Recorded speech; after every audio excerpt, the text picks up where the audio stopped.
এইখন চৰকাৰে আইন নামানে তেওঁলোকে সেই জনগোষ্ঠীৰ মানুহৰ মাটি লৈ এটা আদানী আম্বানী বা মামা বা মামী নামত কিনি গৈ আছে তো তেওঁতো কোৰ্টৰ আইন নামানে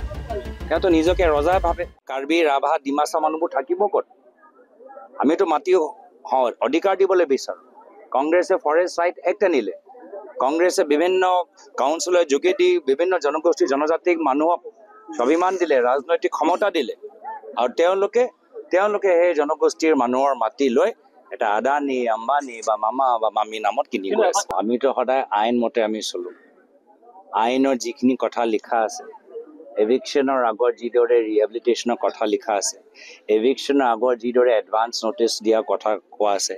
এভিকশ্যনৰ আগত যিদৰে কনচালটেশ্যনৰ কথা কোৱা আছে আমি আইন মতে চাওঁ আপোনালোকে কওক যে বাৰম্বাৰ গুৱাহাটী হাইকোৰ্টে এখন চৰকাৰৰ বিৰুদ্ধে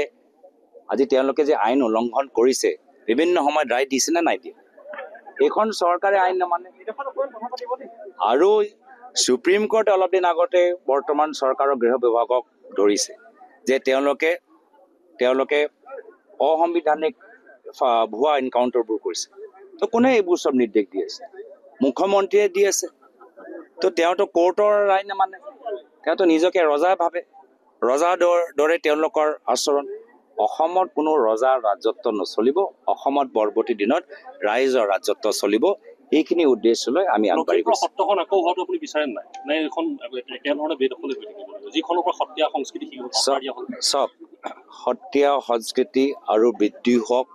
আমি বিচাৰোঁ শংকৰী সংস্কৃতি আৰু বৃদ্ধি হোৱাটো বিচাৰোঁ কিন্তু বিজেপি RSSৰ পৰা আমি সত্ৰীয়া বা শংকৰী সংস্কৃতি কেনেকৈ বচাব লাগে আমি তেওঁলোকৰ পৰা পৰামৰ্শ আমি নিবিচাৰোঁ